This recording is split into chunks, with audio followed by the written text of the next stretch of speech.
One-time relationships versus true love. How to tell if it's love or just infatuation. Dear listeners, in the lead-up to the holiday of love, I invite us to dive into a topic that concerns each of us: love and infatuation. Love is something that has likely already been or is currently part of your life. Today, we will talk about the story of love, the difference between love and infatuation, and how to understand whether it's love or just a passing attraction. Love is a multifaceted feeling that, since ancient times, has not been limited to the relationship between a man and a woman. The history of love is fascinating on its own, but what is particularly valuable is understanding its significance in the modern world, where we have the unique freedom of choice and new opportunities for self-realization. The age of solitude or new freedom. Our time can be called the age of solitude. We often build protective barriers around ourselves to avoid pain, and loneliness becomes a sort of armor.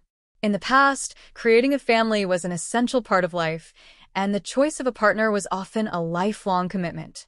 Today, we have the opportunity not only to change our lives, but also to completely exclude the concepts of marriage or serious relationships from it. However, the questions remain: what is love? What is infatuation? And how do we know where the line is drawn?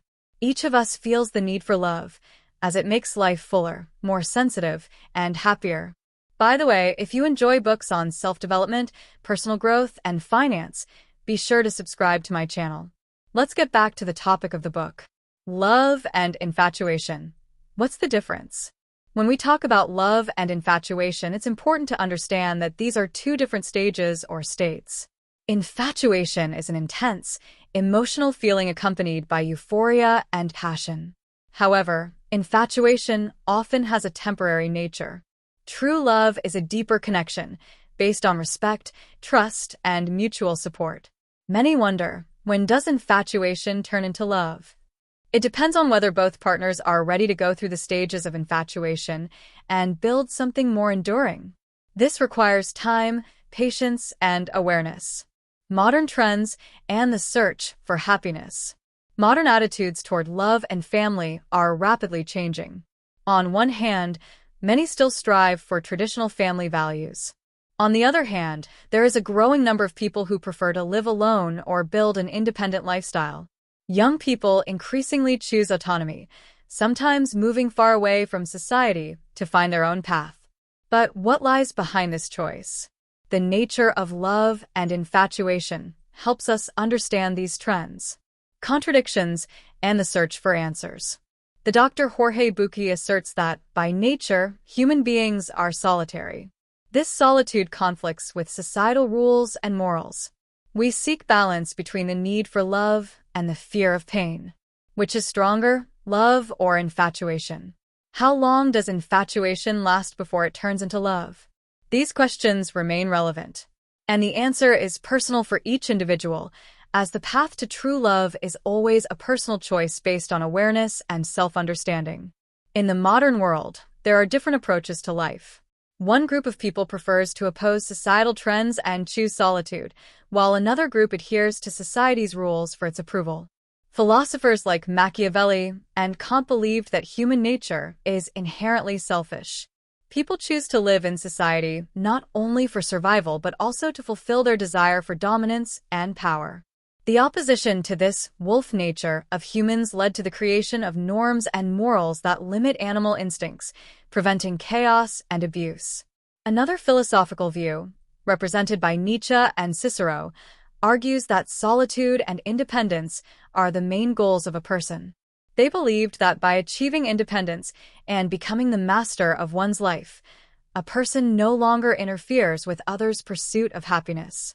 Nietzsche emphasized that by realizing their best qualities, individuals free themselves from dependency and face the choice to find allies or rivals. In practice, rivals are more common, and only strong personalities can overcome them, albeit in an existential sense. Nietzsche also distinguished two approaches to life: the morality of masters and the morality of slaves. The first is the choice of strong people who consciously strive for happiness. The second is the path of the majority, based on fear and the desire to survive in comfortable conditions. The question of whether there are only two paths submission to society, or following one's selfish nature, was also raised by Argentine Dr. Jorge Bucay. He wondered, is there a third option? The French philosopher Rousseau offered another perspective. He argued that, in addition to survival, humans live in society for approval and recognition. We exist insofar as others recognize us, and this fact gives additional meaning to our lives. What is love and infatuation? Historical and philosophical perspectives. The difference between love and infatuation has intrigued humanity for centuries. The German philosopher Hegel believed that behind all conflicts within human groups lies a need to impose admiration upon others. A person seeks not only approval, but also elevation in the eyes of others. However, once they achieve recognition, it loses its value. Paradoxically, this desire for admiration turns out to be empty in nature. Similar ideas can be found in Marx's work, where he emphasized that once a person attains power or recognition, they begin to despise those who helped them achieve it. This moment is particularly important in the context of love and infatuation. Infatuation often arises from admiration, but over time it either fades or transforms into a deeper feeling. Freud claimed that the nature of human relationships is tied to libido and the energy we invest in our desires and actions. Infatuation often arises from the desire to satisfy selfish needs, which supports the theory that humans, by their very nature, are solitary. However, loneliness makes them incomplete, driving them to seek emotional closeness. The evolution of love, from ancient times to the present day. Historically, love in its modern understanding is a relatively new phenomenon. In prehistoric times, indiscriminate relationships dominated. People united not for love, but for survival and the continuation of the species. The concept of couples as we know them today did not exist, and the social structure was based on groups of men and women. Later, forms such as polyandry emerged, where one woman was married to multiple men, usually brothers. This explains traditions like the obligation to marry a brother's widow. Polygamy, on the other hand, allowed a man to have several wives. The wealthier the man, the more wives he could support. In some cultures, this tradition has persisted to the present day. For many centuries, marriage existed more as a social contract. Its purpose was to strengthen the family's material position and to pass on inheritance. Love as an emotion, as a deep emotional connection, found its place in society only in recent centuries. The nature of love and infatuation. Love and infatuation are often confused, but their differences are evident. Infatuation is an emotional surge tied to admiration, passion, and the idealization of another person. It is bright but fleeting. Love, on the other hand, is a more mature feeling that develops through stages, overcoming infatuation. When infatuation transitions into love, a deep attachment forms, along with the desire to care for the other person and share joys and challenges. The psychology of love and infatuation emphasizes that love is not just an emotion but also a conscious choice that requires effort. What makes love different from infatuation? Infatuation can be intense, but its foundation is a short-lived desire. Love, however, is deeper and stronger. It goes beyond passion and emotion. True love begins where infatuation ends. It is the journey from selfishness to mutuality, from admiration to acceptance. Love is one of the most complex and significant emotions that humanity has pondered for millennia. In ancient Greece, love was not associated with marriage. It played a completely different role. Greek women, being married, had strict duties, while courtesans, in contrast, enjoyed more freedom, access to knowledge, and even higher social status. Courtesans were valued more than virtuous wives. Love in Greece also took more unusual forms. For example, erotic relationships between teachers and students were considered normal, and the cult of the goddess of love was often accompanied by ritual sexual acts.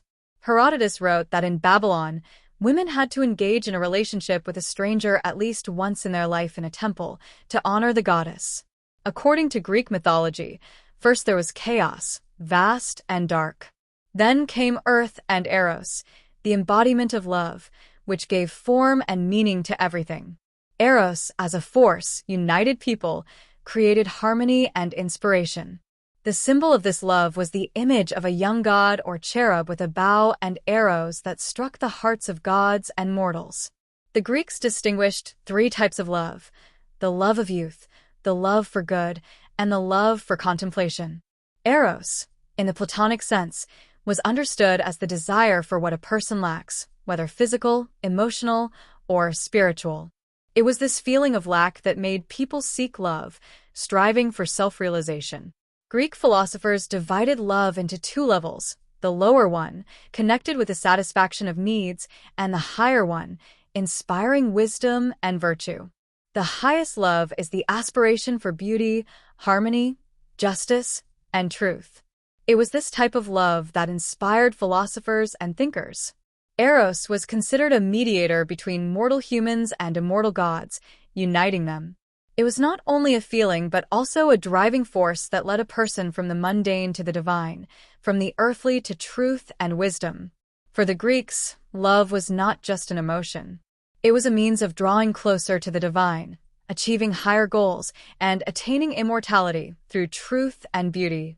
The evolution of love in history, from antiquity to the Victorian era. The desire for love to unite with the higher and universal has always been an important theme in culture and philosophy. Eros, as the endless passion of the soul for divine light, inspired people to seek harmony and truth. The history of the development of love shows how its perception and role in society changed. The Middle Ages. Love under the authority of the Church. In the Middle Ages, marriage and love were far from being identified with each other. The Church held immense power, and feudal families used marriage as a tool to strengthen their influence and wealth. Love as passion was condemned, and marriage was seen solely as an alliance for procreation. The Church strictly regulated intimate relations, defining on which days sex was permissible and in what position it could take place. At the same time, medieval views on witches reflected a fear of female sexuality. Women were accused of having relations with the devil, leading to mass persecutions and executions. However, in the 12th century, changes began due to poetry and courtly culture. Inspired by divine love, the new concept of romantic relationships was based on respect and admiration for women. Now, a woman could give or withhold her consent, and a man became her poetic admirer. Victorian era. The union of love and marriage.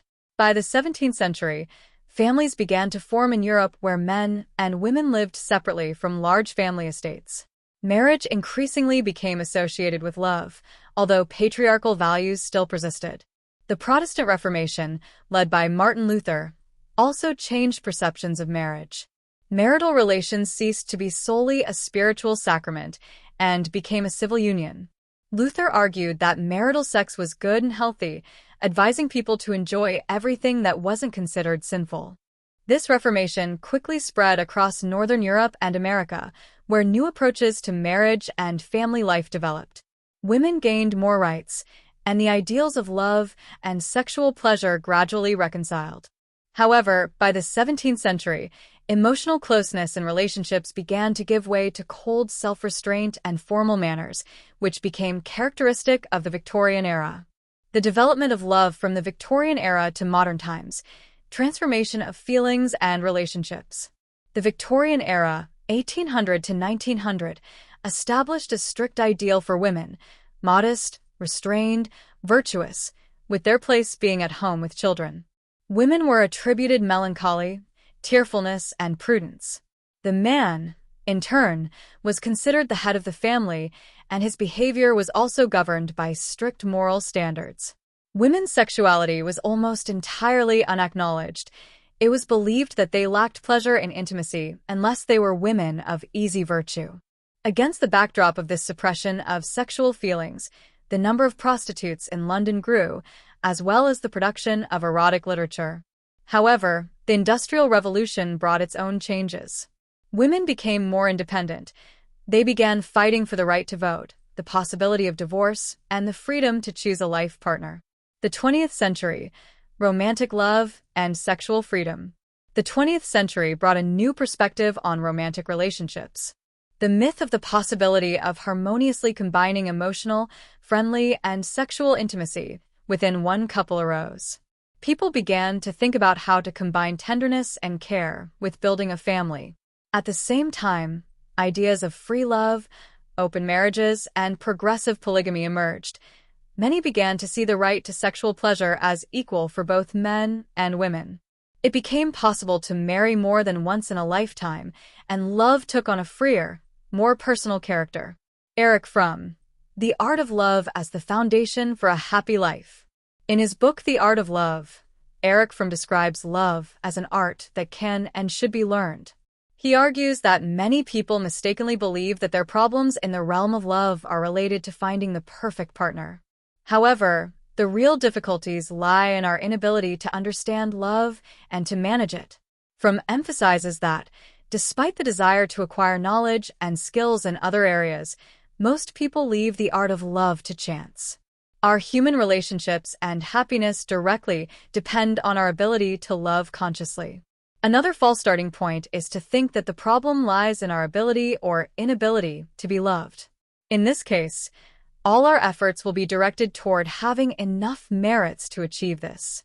We try to make ourselves admirable, accumulate wealth, and be beautiful.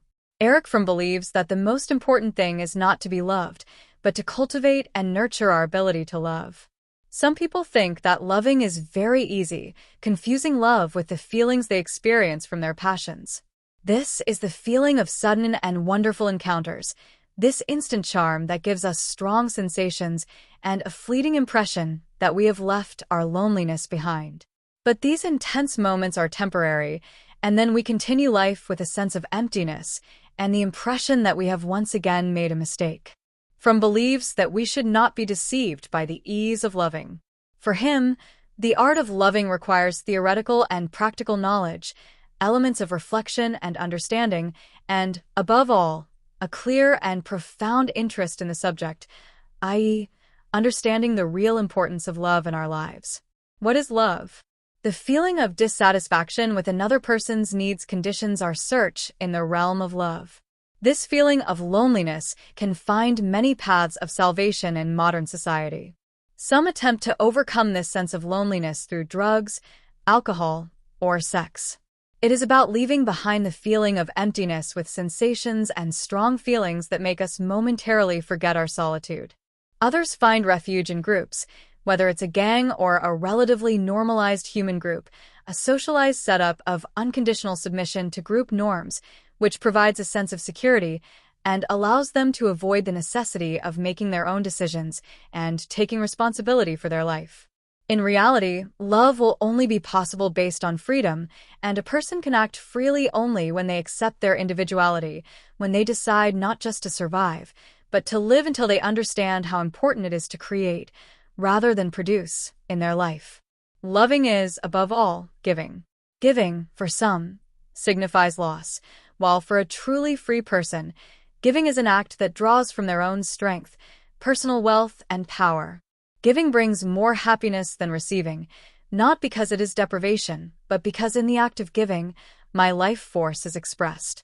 Therefore, true human wealth lies in our ability to give to others, not in our ability to have or possess. We offer others our joy, our interest, our knowledge, our humor, and even our sadness. Only true love can generate love.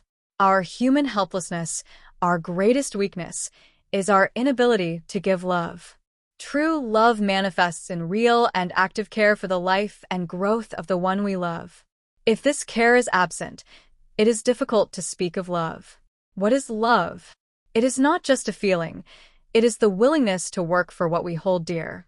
As the saying goes, work is love, not a valid reason.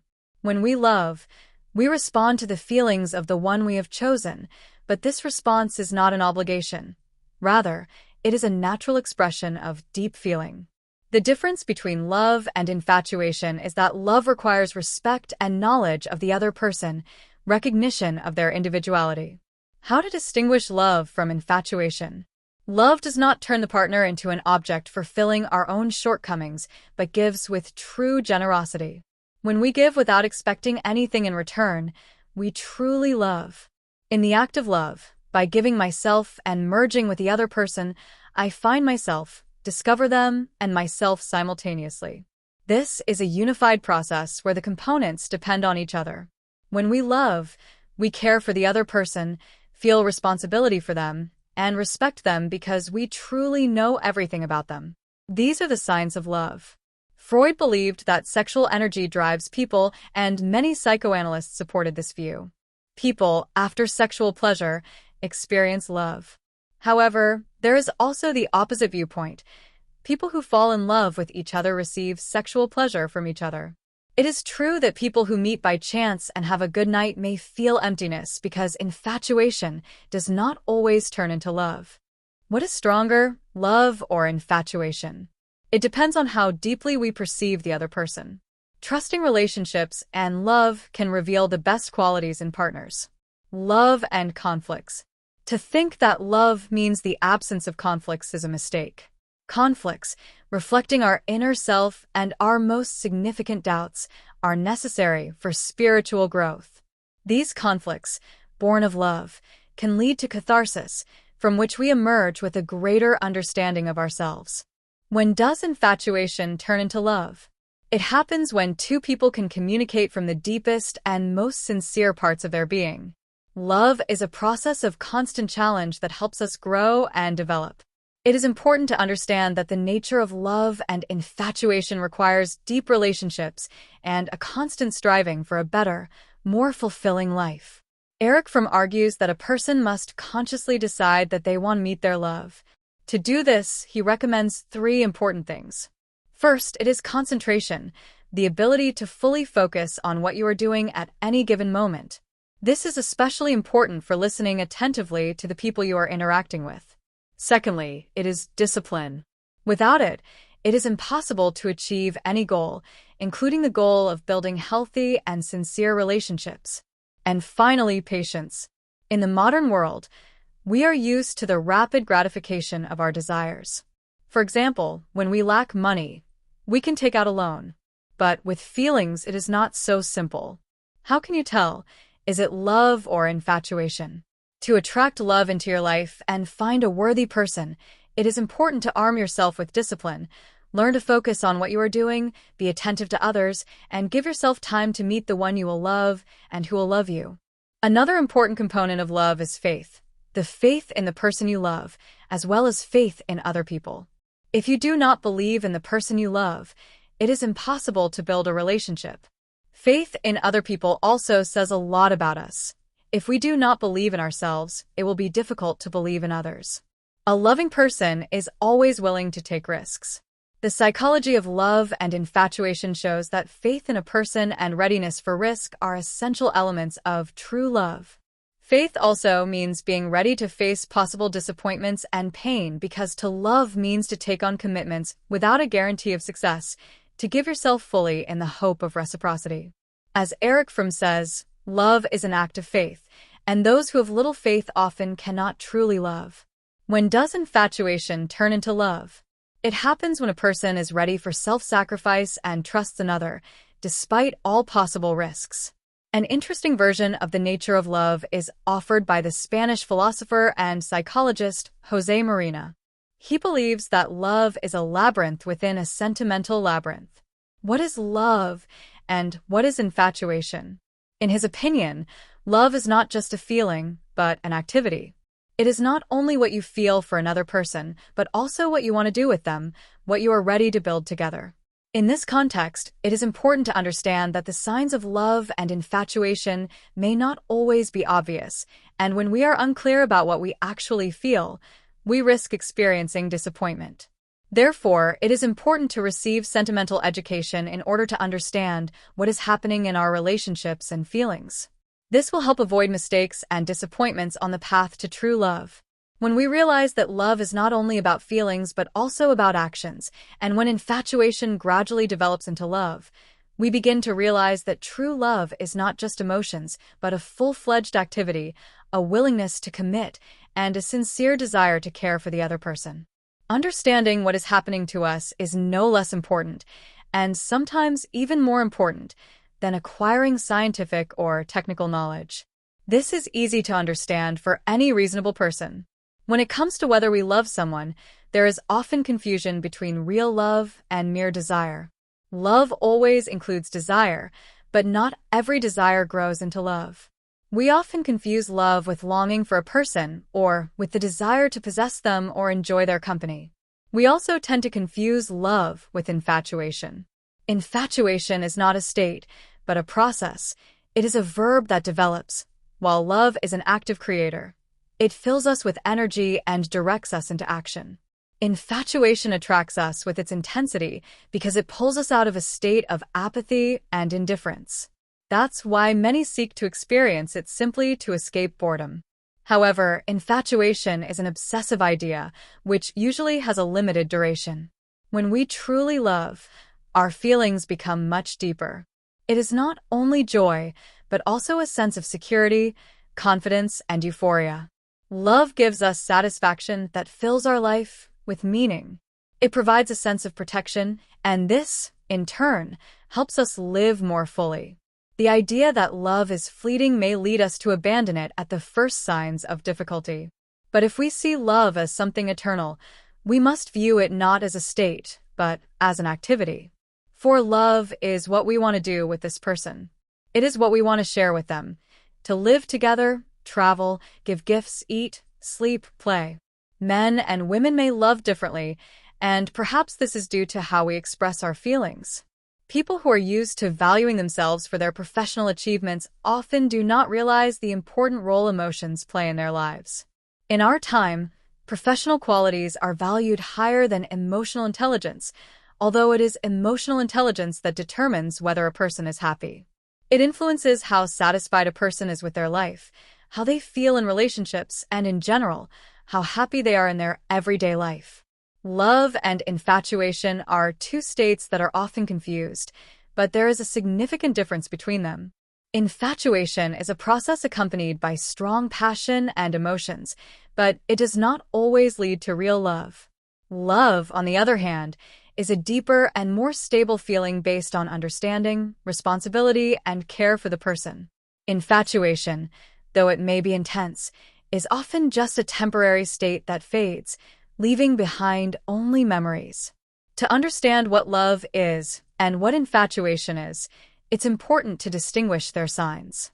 Infatuation is often accompanied by a desire to possess, a desire to be near the person, but at the same time, it can quickly disappear as soon as the intensity of feeling fades.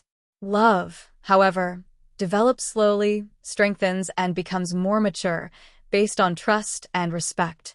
It is accompanied not only by passion but also by the desire to care for the person, to look after their well-being and development. The difference between love and infatuation is often related to the fact that love is an active desire to create shared memories, mutual growth, and happiness. While infatuation often remains on an emotional level, love values respect, support, and the creation of a shared future. Love is not only feelings but also actions aimed at caring for and taking responsibility for the partner. When infatuation turns into love, it happens through the understanding that love is not just emotions, but a whole process in which both people strive to make each other happy, support each other, and help in difficult situations. This is not only reflected in shared pleasures, but also in how you overcome challenges together. The psychology of love and infatuation helps us understand these feelings. Infatuation is often a result of intense emotions, while love is based on a deeper and more grounded respect and mutual understanding. This doesn't mean love can't be passionate, but it will always be more stable and multifaceted. Love and obsession are also not the same. Obsession is often connected with a desire for someone or something that brings pleasure or admiration, but this doesn't necessarily turn into real love. Infatuation can turn into love when emotions settle down and more mature feelings take their place. An equally important topic is self-love. A person who cannot love themselves cannot truly love another. Narcissism and selfishness are different things. A selfish person cannot give love because they do not love themselves. They seek what they lack in others. But this is not true love. Real love begins with self-acceptance, with respect for oneself, because only then can one be ready to give love to others. Moreover, self-love should not be mistaken for selfishness. Healthy selfishness is necessary to understand one's needs and prioritize oneself in relationships. It allows a person to be whole and healthy so they can love not only themselves but also those around them. These are the ideal conditions for relationships to develop healthily and harmoniously. Jealousy, in turn, has its roots in childhood when a person lacked attention or security from their parents. It can also be linked to genetic predisposition, where a person experiences passion that goes beyond a normal state. Jealousy is a signal that a person lacks confidence in themselves and in the relationship, and it may indicate issues that require attention and self-work. Thus, the difference between love and infatuation lies not only in emotional intensity, but also in the maturity and responsibility that true love carries. Love is not limited to passion. It encompasses the whole life, supports, and helps it grow. Jealousy is a topic that affects many people and can manifest in different ways depending on personality, life experience, and relationships. I am curious to know, do you consider yourself a jealous person? And if so, how do you perceive your jealousy? Or, on the contrary, if you're not jealous, what do you think is the difference? Write about it in the comments. Personally, I consider myself a confident and self-respecting person with good self-esteem. But I admit, sometimes jealousy can creep in, for example, when it comes to my partner's past. And it's not so much about my self-esteem, but about the sense of trust and the experience I've gained in relationships. Especially if there were situations of infidelity or betrayal in the past, jealousy can be more easily triggered. What do you think? Can jealousy be linked to this? Studies show that jealous people are often heavily dependent on the opinions of others. They need recognition and acceptance to feel valuable. This dependence on external opinions is often the foundation of jealousy.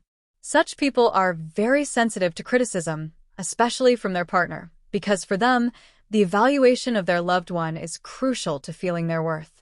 The problem with jealousy is that the jealous person often has an idealized image of their partner.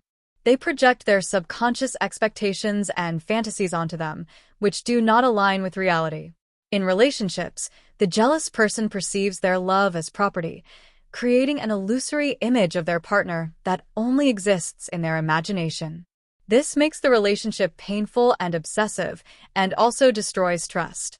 Interest in the partner becomes obsessive and painful. The jealous person, fearing loss, may begin to limit their partner's social interactions, setting their own rules to control the situation. This, in their mind, will help preserve the relationship. However, such behavior often leads to a closed cycle. The jealous person ignores their partner's past and doesn't think about the future, as it seems unpredictable to them. In such relationships, there is only the present, but it is illusory and false, leading to loneliness and inner emptiness for both. When it comes to sexual life, jealousy can manifest in aggressive behavior. For example, kisses may turn into bites, and the act itself becomes a struggle. Eventually, both partners feel drained, and the relationship turns into a source of fear and discomfort. So how can we break out of this cycle of jealousy and mistrust? First, it may involve deciding to end such a relationship if the situation becomes unbearable. Second, if the jealous person recognizes the problem and decides to change their behavior, this could lead to positive changes. They can be inspired by respect from their partner, understanding, and acceptance. It's important to remember that healthy relationships are built on mutual respect, trust, and love, not control and fear. So, should we let jealousy destroy our relationships? It depends on ourselves and how ready we are to work on ourselves and change for the sake of love and harmony. Let's talk about how love and infatuation begin. The feeling of infatuation can arise unexpectedly, almost like Cupid's arrow, or develop gradually. Sometimes it happens instantly, and we call it love at first sight. But in reality, it's not just some random or temporary feeling. It's a subconscious desire that, when encountering certain traits or images, instantly triggers infatuation within us. These images may reside in our subconscious, and when we meet someone who embodies them, the feeling of love at first sight occurs. And if, over time, our expectations and perception of the person align, this infatuation grows into true love. Do you believe in love at first sight?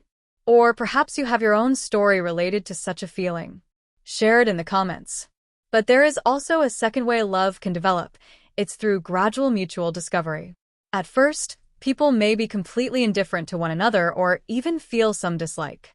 However, through communication and getting to know each other better, by discovering each other's inner world, feelings start to emerge. The more we get to know a person, the clearer it becomes that they truly deserve our love. We begin to appreciate the qualities in them that are important to us, and this fosters the development of genuine feelings. Infatuation and love are always accompanied by trust. It is trust that allows us to open up to our partner, share our deepest thoughts, dreams, and even secrets. We feel understood, heard, and accepted for who we are. But unfortunately, sometimes external factors such as society, friends, or even parents interfere in relationships. There are cases when relationships start to suffer due to material issues or pressure from others. However, if both partners are self-sufficient and understand what true relationships are about, their love will be built on respect and mutual emotional generosity. Maturity in relationships plays a key role. In healthy relationships, neither partner should give up their goals or aspirations. On the contrary, a loving person will bring out the best qualities in their partner, support their development, and help them reach new heights. Love is not control or dependence but support and respect. After all, ultimately, the right relationship should contribute to the growth of both partners, not their limitation. What do you think is more important for healthy relationships? Love at first sight or gradual mutual discovery? Share your thoughts in the comments. Conflicts that arise in any relationship are a normal part of the interaction between partners. In a healthy partnership, these conflicts are resolved wisely and help each partner grow and develop. However, many of these conflicts are often due to the differences between men and women, both on a physiological level and in the social roles they play in society. The physiological difference between men and women primarily manifests in their brain activity. Men have a more developed left hemisphere, which is responsible for logic, spatial orientation, and the perception of facts, while women's hemispheres are roughly equally developed. This explains why men often focus on a single task and find it more difficult to switch between tasks. Women, on the other hand, can think about several issues simultaneously and multitask. These differences also appear in how men and women solve problems. A man tends to think for a long time before speaking and prefers to solve a problem in silence, alone with himself. When faced with a complex situation, he is inclined to think through it by himself and only then share his thoughts. A woman, in contrast, often thinks and speaks at the same time. For her, the act of talking is already part of solving the problem. Another important factor is hormonal changes that affect women. Their mood can change frequently depending on their menstrual cycle, while men's moods are more stable. These hormonal fluctuations can explain some emotions and reactions that are hard to understand without considering this factor. Society also imposes certain expectations on women and men. Women are often told that they should take care of children, please their husbands, and maintain good relationships with their friends. In pursuit of these duties, a woman may forget about herself and her own interests. Men, in turn, are pressured into the role of protector, strong leader, and successful professional. This pressure can create internal conflicts, especially if one of the parties feels that they don't meet these standards. Furthermore, women often adapt more easily to new environments and seek ways to integrate into groups, whether at work or in other areas of life. Men, in addition to adapting, are more likely to seek leadership, to be noticed and recognized in the group, such as among colleagues.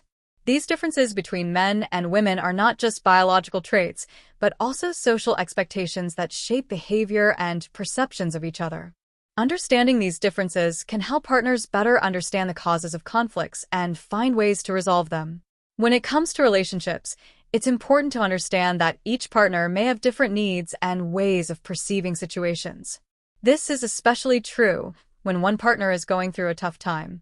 If a woman is experiencing a difficult period, she needs, first and foremost, attention and support. A man should listen to her, show care, and express his support. At the same time, if a man is struggling, it's important to give him time alone so he can think through the situation. And importantly, it's crucial not to criticize him during such moments. Any criticism of a loved one is perceived as a blow to his self-esteem, and this can create tension in the relationship. One of the secrets of long-term relationships is not only the ability to coexist in the same space, but also the preservation of mutual love and respect. It is important to remember that the expression of love differs for each gender. For a woman, the measure of her feeling of love is the tenderness and care shown by the man. For a man, on the other hand, it is the recognition of his worth, respect, and the feeling of being irreplaceable to the woman. A man strives to become better when he feels that someone believes in him. Belief in a man is the key to his development and the fulfillment of a woman's needs. When it comes to intimate relationships, it is important to consider that men and women perceive closeness differently. A woman experiences the sexual act as an extension of the emotional connection with the man. For her, this requires more relaxation and trust, while a man perceives the process more mechanically and more quickly. It is often difficult for men to understand that women need more time to relax and that their satisfaction does not always align with their partners. It is important to openly discuss desires to satisfy your partner without hurting their feelings. Women need to be very delicate when expressing their wishes to avoid hurting the man. Support from a partner in relationships is crucial, both in happy and difficult moments. The ability to discuss feelings and experiences helps couples remain close and overcome any difficulties. In relationships, it is important to learn to appreciate your partner for their qualities, rather than idealizing them, as is often the case at the beginning. We often distort the image of our loved one based on our own expectations. To maintain harmony, it is important to accept your partner as they are, without excessive idealization. Couples are often made up of people with similar views on life, but with different natures. These differences can become a source of growth and development for both the individual and the couple as a whole. It is important to see your partner not as an enemy in an argument, but as a teacher, ready to share their point of view. This fosters mutual understanding and strengthens the bond. Don't confuse infatuation with love. The period of infatuation is usually accompanied by passion and vivid emotions. We often lose control over ourselves and live in a state of intense excitement. This is the time when we think only about that person and may feel like we are on top of the world. Infatuation can last from a few minutes to several months, but it always ends. This state cannot be eternal because it is too intense to last long. There are many theories about why love arises between people. Some say that the reason lies in the scent of a person, others, in the image of a mother or father. But love comes when a person is ready for it, even if they don't expect it. This process is accompanied by the fact that we begin to see qualities in the potential partner that we value. For some, it may be beauty, for others, certain character traits or behavior. Infatuation arises against this background, but as soon as this vivid phase ends, the moment comes when we have to understand whether we truly love this person. Love does not possess the same intensity as passionate infatuation, but it is much deeper. It is this depth that allows people to stay together when infatuation has already passed. Infatuation makes us float on clouds, while love keeps us grounded. Interestingly, love can also be passionate, but this depends on whether we maintain it over time. To keep passion alive, we must renew our feelings, return to the circumstances in which the first emotions were born, the ones that led to love. Love is based on freedom, respect, and loyalty. However, even if you love your partner, it doesn't exclude the possibility of being attracted to someone else.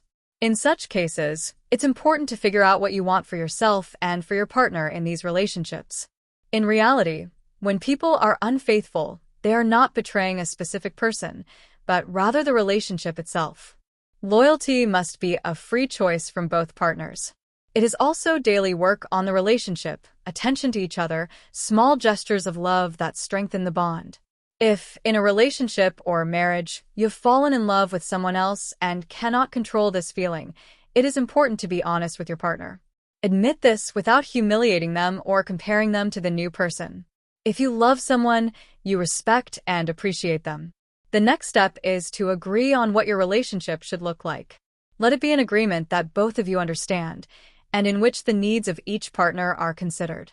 Such agreements should be reviewed every 3 to 5 years because life makes its own adjustments. True love is a sincere desire to help your partner be who they are and to support them on that path. When it comes to loyalty, there are many opinions. We often demand loyalty from those we love, but it's important to remember that feelings based on instincts are quickly satisfied, and over time, there arises a need for something new and diverse. If we view this through the lens of animal instincts, we can conclude that attachment and interest in one person, just like the sexual act, follow the law of progressive tolerance reduction. This means that the more often the same experience is repeated, the quicker attraction fades, and the desire to find something new arises. Love, like many other feelings, including sexual passion, can go through stages where the desire for renewal becomes stronger than attachment. This is why it can be stated that the very nature of love, including in its most individualized forms, is based on the principle of infidelity. Romantic relationships, like life itself, are cyclical. They begin, end, and are reborn. Love is a process through which all living beings go, and it is connected to such important moments as birth, death, and immortality. At the moment of the highest manifestation of sexual passion, we seek complete unity with our partner. However, unity is not only physical closeness, but also a symbol of complete submission, which becomes an unattainable goal. Despite the desire to merge with another, a person needs confirmation of their own existence and independence. This is a complex process where both love and the desire to maintain personal boundaries find their place. Love can be both vivid and tragic, but its essence is always that it awakens in us a powerful creative impulse. A person who is not loved has not experienced the fullness of life. In this context, love unites such different experiences as passion, art, and religion. All of this is connected to the same life force that renews us. There are people who choose solitude, permanent or temporary, because it is important for them to preserve personal space and harmony with themselves. This does not mean that they do not want to be loved, but they are not ready to dissolve into a relationship. This is especially true for women, for whom it is important to maintain their independence and not be dependent on a man, neither emotionally nor materially. In the past, women often completely dissolved into their families, and today many do not see marriage as an institution that will bring them benefit. Instead, they strive for independence. Solitude helps us understand ourselves, figure out what is important for us, and form inner balance. Only after achieving this can we create harmonious relationships with others. Women who have chosen the path of self-discovery and personal responsibility understand that it is important to find a partner who will be willing to adapt to their life and values. This is not always easy, and if the right person does not appear, they prefer to remain alone. For such women, it is important to develop a rich inner world and maintain harmony with themselves. When a person does not live in harmony with themselves, sooner or later they face the difficulty of understanding how to manage their life and what they truly want from it. A life lived according to someone else's standards or expectations leaves a feeling of emptiness, and relationships become a source of disappointment if they are seen as solutions to personal problems that cannot be solved externally. Care and attention in relationships become natural when both partners address their internal issues and do not expect that romantic relationships will be a cure-all for all life's difficulties.